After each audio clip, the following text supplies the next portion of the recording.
República do Silêncio, um livro que mostrará a verdadeira história de Manhuaçu.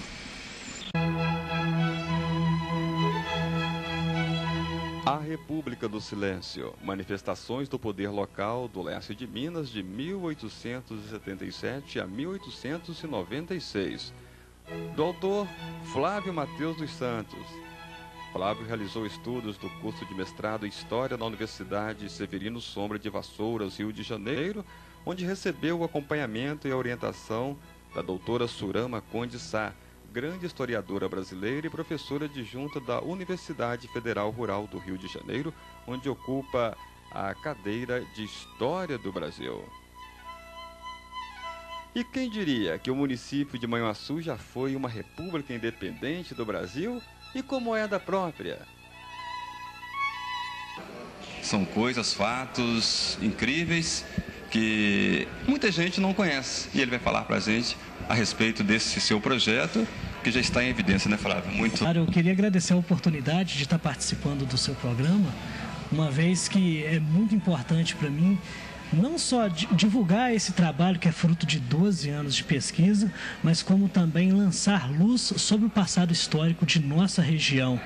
O município de Manhuaçu é uma das bases históricas mais importantes para estudar a história política do leste de Minas Gerais.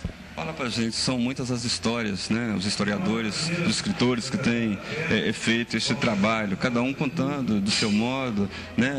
De acordo com pesquisas. As suas pesquisas foram mais aprofundadas. Bom, sem dúvida, minhas pesquisas foram bem aprofundadas, uma vez que um dos grandes desafios meus foram escolher com qual bibliografia que eu iria trabalhar e também utilizar como fonte, uma vez que eu também tive que submeter todas elas à crítica histórica. É um desafio muito grande para mim ter realizado essa pesquisa, porque existiam muitas contradições sobre a história de Manhuaçu. Muitas pessoas revelavam experiências particulares e muitas das vezes essas experiências sobrepunham-se à realidade.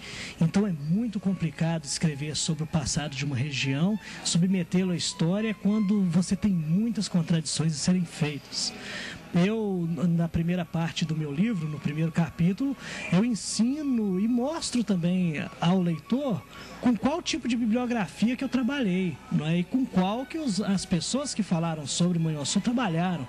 Então eu faço uma separação de estilos de pesquisa, não é? E existiam 3 correntes: a dos cronistas, as que viveram, que tiveram parentes que viveram aquele período; a corrente dos tradicionais, que sempre colocavam a culpa no passado pelos acontecimentos; e a corrente crítica da história, que é o que eu utilizei, onde você não utiliza só os documentos e a fonte histórica para poder analisar, não.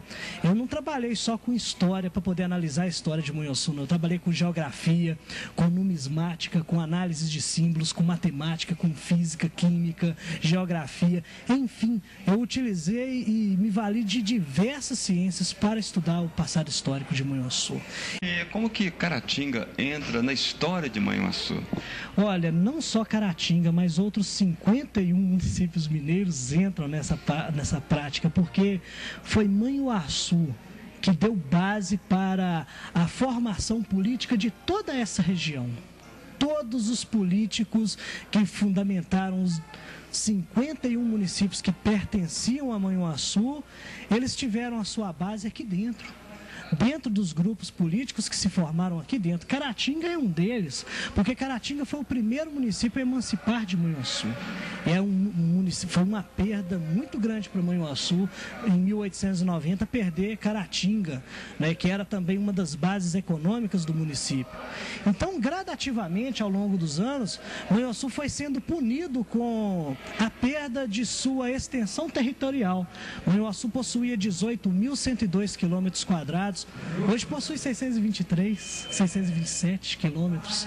Então, quer dizer, é uma região muito ampla. Em 1914, ele sofre a segunda emancipação, 1912, né? É a segunda emancipação, que foi o município de Ipanema. Então, gradativamente, o Manhuaçu foi perdendo.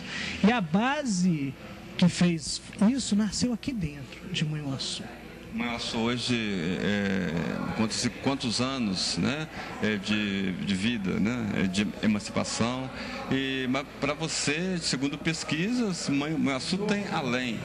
Manhuaçu tem um período muito maior de fundação, porque Manhuaçu, na verdade, hoje comemora-se a data de emancipação, quando ele se libertou de Ponte Nova, não é? A emancipação de Ponte Nova, 1877.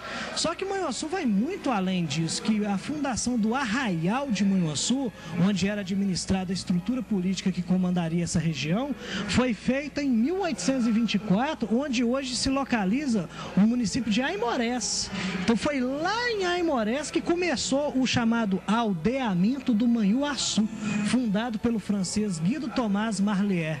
Então ele veio para cá, fundou o aldeamento do Manhuaçu, e com a estrada dos tropeiros que tinham, onde hoje se localiza o distrito de Realeza, foi a principal justificativa para trazer para essa região o município de Manhuaçu, onde que foi emancipado primeiro em São Simão, que é Simonésia, e depois aqui em Manhuaçu, que era São Lourenço do Manhuaçu. A história de Manhuaçu, sem a presença de Serafim Tibúrcio, não seria uma história real. Ele foi um personagem que ofereceu condição sine qua non para a ocorrência da história do município de Manhuaçu.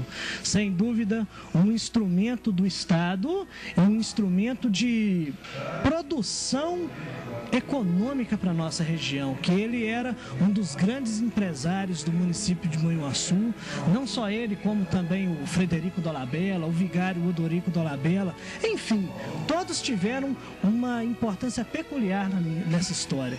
Eu trabalho com muito cuidado quando eu analiso essas fontes, porque mexe com a memória das pessoas, não é? Aqui em Manhuaçu tem muita gente que é descendente desses coronéis, e eu procuro trabalhar da maneira mais científica possível. Eu sou um historiador, eu não sou um cronista.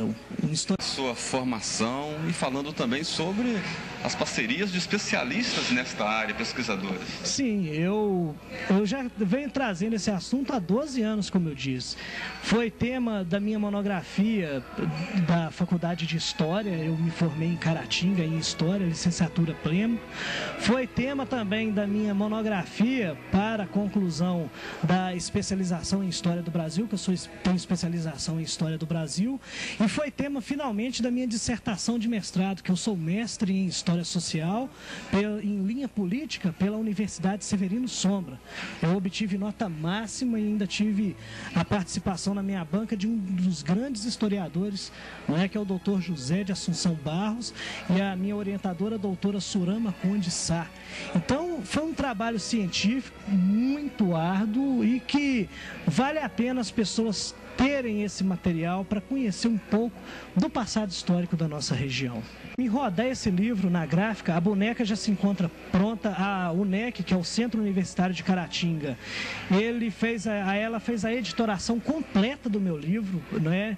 A Prefeitura de Caratinga tem interesse também em estar patrocinando a história de Manhuaçu. Olha que curiosidade. Então, além institutos de pesquisa da região, empresários de Manhuaçu, de Caratinga, estão empenhados em fornecer auxílio financeiro para rodar a primeira edição. E todo mundo que entrar na primeira edição vai estar na segunda edição. Esse livro vai ser lançado também na internet, que eu planejo fazer o lançamento dele na internet, porque é também um mecanismo de divulgação. Quando a pessoa digitar lá na internet a República do Silêncio, aí já vai ver lá todos os patrocinadores que participaram disso.